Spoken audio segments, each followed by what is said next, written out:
morning, dear students. So let's continue our chapter number 7, the necklace. Okay.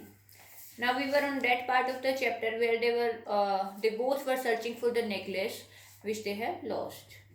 He went to the police and to the cab offices and put an advertisement in the newspapers offering a reward. अब वो कहाँ गए, जो cab officers थे उनके पास गए पूछताछ करने के लिए उस गाड़ी का जिसमें वो बैठकर वापस आए थे अपने घर पर. उन्होंने न्यूज़पेपर्स में एडवर्टीजमेंट्स निकलवा दी कि जिसको भी वो नेकलेस मिलता है दिल give him some reward. Okay. She waited all day in a state of bewilderment before this frightful disaster. Loisel returned in the evening, his face pale, and he had discovered nothing. ठीक है, तो वो इसी कश्मकश में बैठी रही वहाँ पर, पूरे दिन वेट करती रही अपने हस्बैंड का कि काश वो इसको कोई गुड न्यूज़ लेकर आए कि हाँ उन्हें नेकलेस मिल गया है.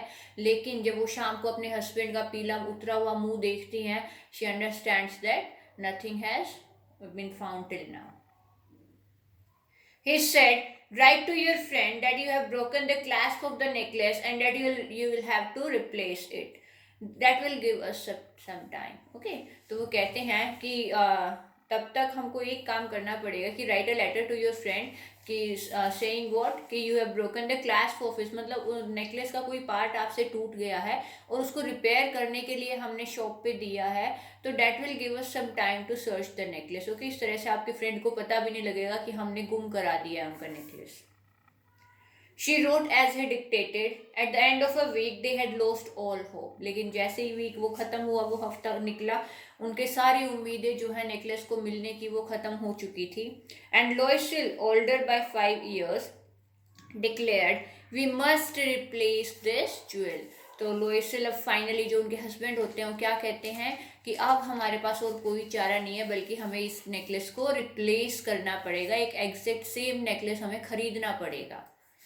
In a shop of the Palace Royal, they found a chaplet of diamonds which seemed to them exactly like the one they had lost. It was valued at 40,000 francs.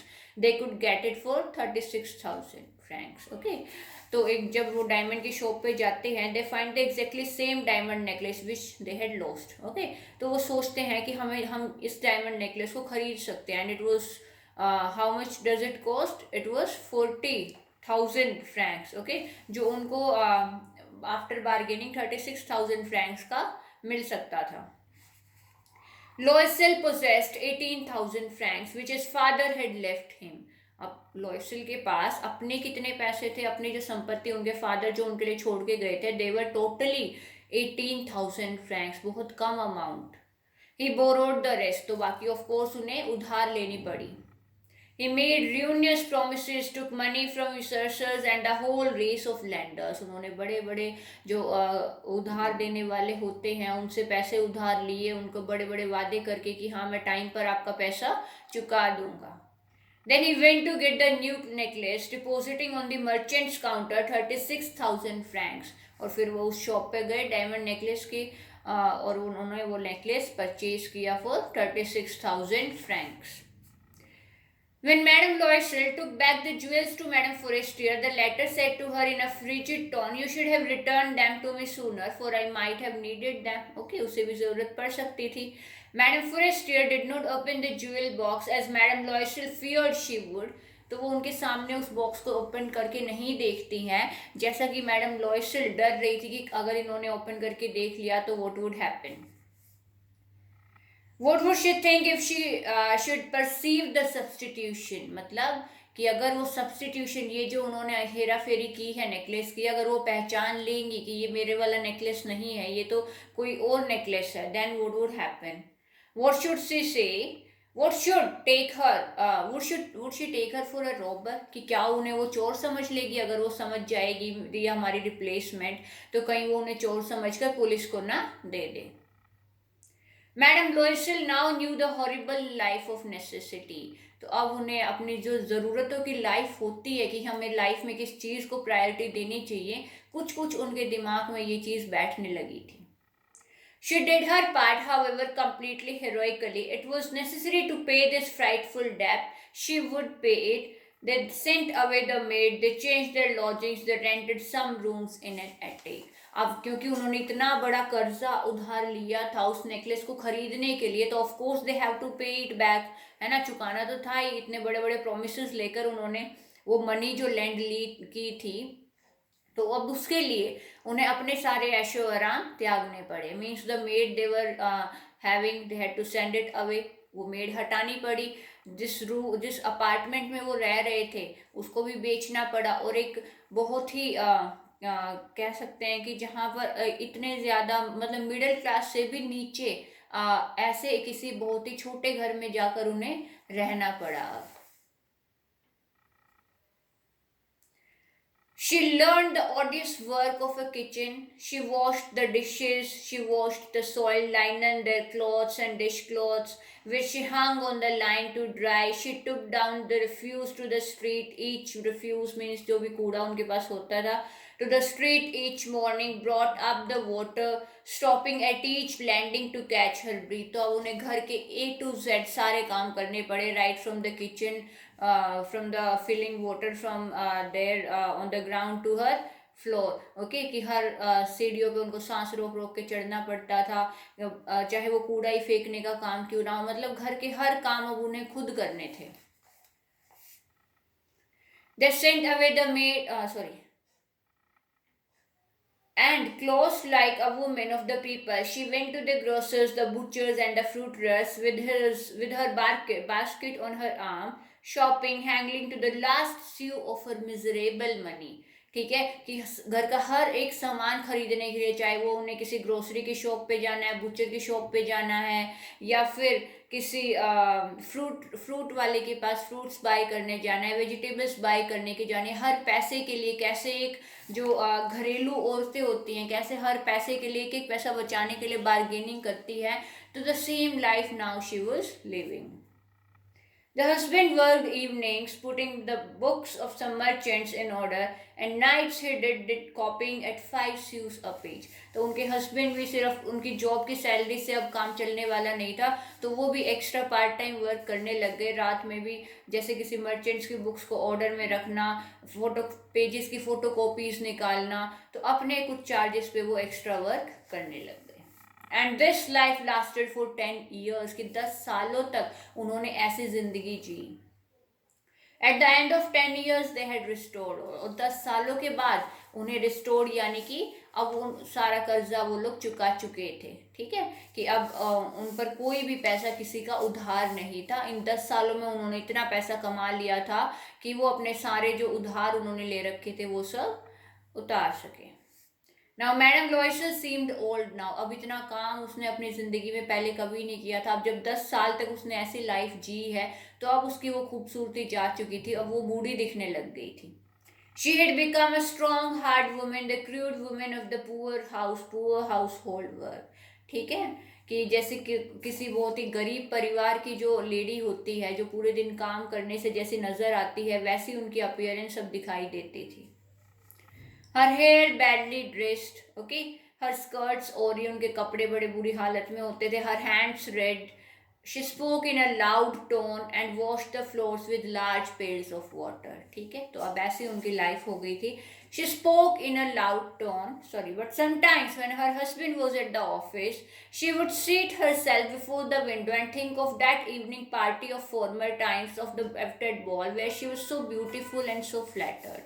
ठीक है, कि जब भी उनके पास आज भी खाली टाइम हुआ करता था, उनके हस्बैंड जब ऑफिस में होते थे तो वो कभी कभार खिड़की पर बैठकर ये सोचा करती थी कि कैसे हम पार्टीज में जाया करते थे, जो उस मेन पार्टी में जब वो गए थे कितने सुंदर वो वहाँ पर सब में से ज़्यादा अट्रैक्टिव लेडी वो लग रही थी, फ्लैटर, कितनी तारीफ सब लोग उसकी कर रहे थे। तो she was thinking about her good times. How would it had been if she had not lost the necklace, उनकी लाइफ आज कैसी होती अगर ये एक गलती उनसे ना हुई होती, कौन सी, नेकलेस को गुम करने की। Who knows how singular is life and how full of changes, how small a thing will ruin or save one. Okay, कि किसको पता है कि आपकी लाइफ में एक छोटी सी चीज़ या आपकी एक छोटी सी गलती आपकी पूरी जिंदगी को बदलने या उसको संवारने या उसको तबाह करने के लिए जिम्मेदार हो सकती है। One Sunday, as she was taking a walk in the Champs-Élysées to rid herself of the cares of the week, she suddenly perceived a woman walking with a child. ठीक है, तो एक दिन जब वो शाम को संडे इवनिंग घूम रही थी तो सडनली उसकी नज़र एक औरत पर गई जो अपने बच्चे के साथ घूम रही थी. इट वॉज मैडम फोरेस्टियर, जिनसे उन्होंने नेकलेस बोरो किया था. Still young, still pretty, still attractive. तो उनका तो चार्म वैसा का वैसा बना हुआ था, उनकी सुंदरता में कोई कमी नहीं आई थी इन 10 सालों में भी. Madam Loisel was affected. Should she speak to her? Yes, certainly. And now that she had paid, she would tell her all. Why not? ठीक है, तो मैडम लॉयसल इस कश्मकश में है कि क्या मैं उनसे बात करूं. फिर वो सोचती है हाँ मुझे करनी चाहिए, और क्योंकि अब मैं उनका कर्जा तो चुका ही चुकी हूँ कि मतलब मैंने उनका नेकलेस लौटा दिया था तब उस टाइम पर खरीद कर, तो अब मुझे उनको अपना सब कुछ जो भी मेरे साथ हुआ है इन 10 सालों में, जो उस टाइम जो मैंने उनका नेकलेस गुम हो गया था मुझसे, मुझे अब सारी हकीकत इनको बता देनी चाहिए. She approached her. Good morning, Jean. Her friend did not recognize her and was astonished to be so familiarly addressed by this common personage. ठीक है, तो जैसे ही वो उन्हें मैडम लॉयसल ग्रीट करती हैं कि गुड मॉर्निंग जीन, उनकी फ्रेंड मैडम फोरेस्टियर उन्हें पहचान नहीं पाती हैं क्योंकि अब उनकी हालत जो है बहुत चेंज हो चुकी थी अपीयरेंस से भी. ना तो मैडम लॉयसल इतनी ब्यूटीफुल थी, बहुत ही बूढ़ी लगने लगी थी. तो कोई भी इंसान इतने सालों के बाद जब उन्हें देखे तो इट वॉज ऑफ कोर्स कि वो उन्हें पहचान नहीं पाती. तो वो फिर भी एस्टॉनिश हो जाती हैं, सरप्राइज हो जाती हैं कि कोई मुझे इतने फेमिलियराइज करके जानता, मतलब जीन करके उन्होंने बुलाया. That means she know, but वो उन्हें रिकॉग्नाइज नहीं कर पा रही थी. शी स्टैमर्ड, हकलाते हुए कहती है, but madam I do not know, you must be mistaken, कि मैं आपको नहीं जानती हूँ, शायद आपको कोई गलत फहमी हुई है. No, I am Matilda Loisel. क्या कहती है कि मैं मटिल्डा लॉयसल हूँ. Her friend uttered a cry of astonishment. Oh my poor Matilda, how have you changed? Okay, कि तुम्हारी ऐसी हालत कैसे हो गई है. Yes, I have had some hard days since I saw you and some miserable ones and all because of you. तो कहती है हाँ मैंने कुछ बुरे दिन सहे हैं अपनी लाइफ में और वो सभी सिर्फ आपकी वजह से. Because of me? How is that? पूछती है मेरी वजह से कैसे. You recall the diamond necklace that you loaned me to wear to the minister's ball? कि आपको याद है वो डायमंड नेकलेस जो आपने मुझे उधार दिया था. Yes, very well. तो कहती हाँ बिल्कुल. Well, I lost it, कि मैंने वो खो दिया था. How is that since you returned it to me? कैसे, तुमने तो मुझे वो वापस कर दिया था. I returned another to you exactly like it. And it has taken us 10 years to pay for it. You can understand that it was not easy for us who have nothing. But it is finished and I am decently content. कहती हैं कि बेशक से मैंने आपको वो necklace वापस कर दिया था, लेकिन वो एग्जैक्टली सेम डायमंड नेकलेस था जैसा आपने मुझे दिया था, आप वाला नहीं था. ठीक है, और इसका कर्ज चुकाने में हमको 10 साल लग गए हैं, जिसकी वजह से मेरी आज ऐसी हालत है. ओके, लेकिन अब मैं सेटिस्फाइड हूँ कि चलो हमने अपनी ज़िंदगी के सारे कर्ज जो हैं चुका दिए हैं. मैडम फोरेस्टियर स्टॉप्ड शूटिंग, से रुक जाती है ये सुनकर. She said, "You said that you bought a diamond necklace to replace mine." कि तुम क्या कह रही हो कि तुमने मुझे डायमंड नेकलेस लौटाने के लिए एक असली का डायमंड नेकलेस मुझे खरीद कर दिया. Yes, you did not perceive it then. They were just alike. तो कहती हाँ आपने पहचाना नहीं, पहचानोगे भी कैसे, वो बिल्कुल एक जैसे दिखते थे. And she smiled with proud and simple Joy, है ना, कि बहुत ही साधारण खुशी और गर्व के साथ मुस्कुराते हुए कहती हैं.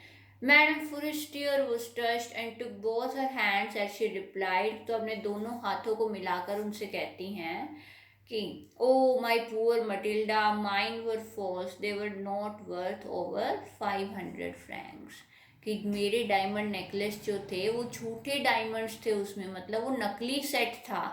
ओके, वो असली सेट नहीं था, उसकी कीमत तो सिर्फ 500 फ्रैंक्स थी, जिसके लिए आपने 36,000 फ्रैंक्स चुकाए. Okay, now this chapter is completed बच्चे. Keep your question answers complete in your fair notebooks. I will post it today.